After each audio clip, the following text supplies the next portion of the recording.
अस्सलाम वालेकुम व्यूअर्स, मैं हूं आपका होस्ट अब्दुर्रहमान जो आज डिस्कस करेंगे हुकूमत की जानिब से पुराने और बंद पड़े हुए 61 पावर प्लांट्स फरोख्त कर दिए गए हैं। जी हां, वफाकी हुकूमत ने मुल्क भर में मौजूद जेनकोस जो हुकूमत पाकिस्तान की तरफ से लगाए गए पावर प्लांट्स हैं उनमें से 61 यूनिट्स फरोख्त कर दिए हैं और हुकूमत को 46 अरब 73 करोड़ रुपए की आमदन हुई है। इन तमाम यूनिट्स की जो लागत एस्टिमेट की गई थी स्टेट बैंक ऑफ पाकिस्तान की जानब से वो थी 45 अरब 80 करोड़ रुपए। तो जो रिजर्व प्राइस से उससे तकरीबन 1 अरब रुपए इजाफी कमाए हैं। अब ये तमाम पावर प्लांट्स जो हैं तकरीबन कोई 7,000 मेगावाट बिजली पैदा करने की सलाहियत रखते थे, लेकिन गुज़िश्ता कई सालों से बंद पड़े थे। उसकी वजह यह है कि ये ज़्यादातर फर्नेस ऑयल पे बिजली पैदा करने वाले पावर प्लांट्स थे या ऐसे पावर प्लांट्स थे जो अपनी उम्र गुजार चुके थे। 30 साल से भी पुराने पावर प्लांट्स थे।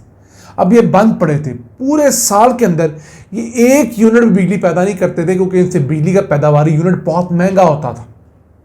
इनको बस हुकूमत ने अपने खाते में डाला हुआ था, तो उस वजह से ये हमारे इलेक्ट्रिसिटी बर्डन में भी हिस्सा डाल रहे थे और इन पर काम करने वाले वो तकरीबन 3,000 से ज़ायद मुलाजमीन जिन्हें हुकूमत 7 अरब रुपए से ज़ायद सालाना तनख्वाहें देती थी, अब उनसे भी किसी हद तक जान छूटी है।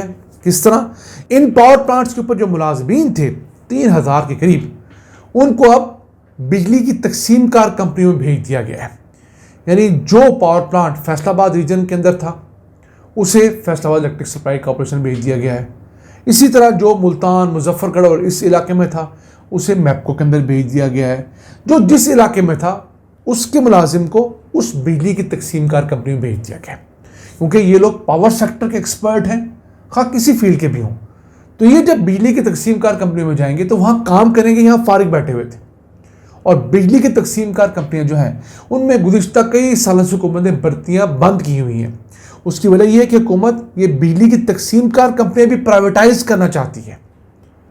तो इस वजह से अब बाकायदा बहुत जगह पर स्टाफ की शॉर्टेज है, लेस्को, फेस्को, मैपको वगैरह में, क्योंकि जो पुराना स्टाफ है वो वक्त पर रिटायर होता जा रहा है। नया स्टाफ भर्ती नहीं करने दिया जा रहा ताकि जिस भी बायर को ये कंपनी दिखाई जाए उसे कम से कम मुलाजमीन दिखाए जाएं, ताकि वो एक दफ़ा ले ले, जब वो कंपनी खरीद लेगा तो खुद ही अपनी ज़रूरत के मुताबिक एम्प्लॉयज़ रख लेगा। तो अब ये जो पावर प्लांट्स बिके हैं ये 2 फेजेस में बिके हैं। फेज़ 1 के अंदर 31 पावर प्लांट्स बिके हैं, यानी कि बेसिकली पावर यूनिट्स हैं जो टर्बाइंस लगी हुई थी वो बिकी हैं। एस्टिमेट ये था कि 7 अरब 59 करोड़ रुपया इनकी लागत है। ये 8 अरब 47 करोड़ रुपए में फ़रोख्त हुए हैं। समझ लीजिए जो रिज़र्व प्राइस थी उससे 90 करोड़ रुपए ज़्यादा में फ़रोख्त हुए। फिर फेज़ 2 के अंदर मज़ीद 31 पावर यूनिट्स जो हैं फरोख्त किए गए हैं। इनकी रिजर्व प्राइस 38 अरब 22 करोड़ रुपया थी और ये 38 अरब 23 करोड़ रुपए में फरोख्त हुए हैं। अब इसमें बड़े बड़े साइज़ के पावर प्लांट्स भी, मिसाल के तौर पे जामशोरू पावर प्लांट्स के मुख्तलिफ यूनिट्स हैं जो मजमूई तौर पर 880 मेगावाट के हैं। फिर मुजफ्फरगढ़ पावर प्लांट्स के यूनिट्स हैं मुख्तलिफ, वो 1350 मेगावाट के हैं। फिर फैसलाबाद में मौजूद जेनको जो है वो 132 मेगावाट के हैं। फिर कोयटा के अंदर लगा हुआ पावर प्लांट निस्बतन छोटा था लेकिन वो भी बहुत पुराना था, उसे भी फ़रोख्त कर दिया गया है। फिर सक्खर के अंदर जो पावर प्लांट है उसे भी फ़रोख्त कर दिया गया है। तो ये अब हमारे सर से उतर के वाह इंडस्ट्रीज़ के पास आ गए हैं। जी हाँ, वाह इंडस्ट्रीज़ हुकूमत का इदारा है जो इंडस्ट्रियल मुख्तलिफ प्रोडक्शंस करता है, असला बनाता है दीगर, वो इन्हें ले चुका है। पेमेंट हुकूमत को सिक्योर हो गई है। ये गवर्नमेंट टू गवर्नमेंट डील हुई है। इनके गवर्नमेंट के एक इदारे ने अपने एसेट गवर्नमेंट के दूसरे इदारे को बेच दिए और पैसे ले लिए। इससे क्या हुआ है? सिक्योर और फास्ट ट्रांजैक्शन होगी, क्योंकि इन पावर प्लांट्स को लेने वाला प्राइवेट सेक्टर से कोई नहीं था। अब ये क्या करेंगे? ये इसे रिसाइकल करेंगे, रीयूज़ करेंगे, जो हो सकता हुआ रीसेल करेंगे। अब इन पावर प्लांट्स में बड़ी मिकदार के अंदर कॉपर है। आप समझ सकते हैं वहाँ पे जो टर्बाइन्स हैं उनके अंदर बड़ी महंगी तार है कॉपर की, बाकी जगह पे कॉपर है, स्टील है, एल्युमिनियम है, सिल्वर है, ब्रास है, ये तमाम मेटल्स हैं। अब सिर्फ आपको मिसाल दें कॉपर की, तो जो पावर प्लांट होता है उसमें जो 1 किलोवाट बिजली पैदा करने की सलाहियत होती है उसके मुकाबले में 2 किलो जो है वो कॉपर इस्तेमाल किया जाता है। जितना बड़ा पावर प्लांट होगा उतना किलो ज़्यादा कॉपर होगा। तो इन तमाम पावर प्लांट्स की अगर हम एस्टिमेशन करें तो 7000 मेगावाट के करीब, हुकूमत ने फिगर्स नहीं दिए लेकिन ये वक्तन फ़वक्तन जो फिगर्स आते रहे उसमें से एक रिजर्व हमने एस्टिमेट निकाला है, तो कोई 8150 टन कॉपर इन पावर प्लांट से निकलेगा, इनकी मशीनरी से निकलेगा। और इस वक्त आलमी मंडी में कॉपर की प्राइस जो है $8700 फी टन है। तो सिर्फ कॉपर जो इन पावर प्लांट से निकलेगा वो $7 करोड़ का होगा।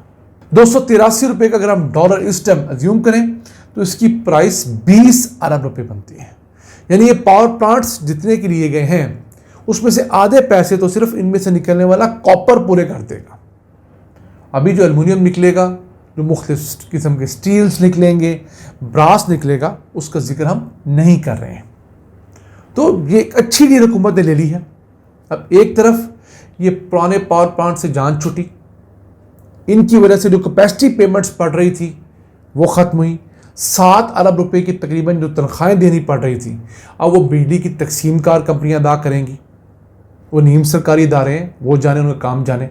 तो हुकूमत के सर से वो भी, उन लोगों का मेडिकल और PAD तमाम चीज़ें ख़त्म हो गई।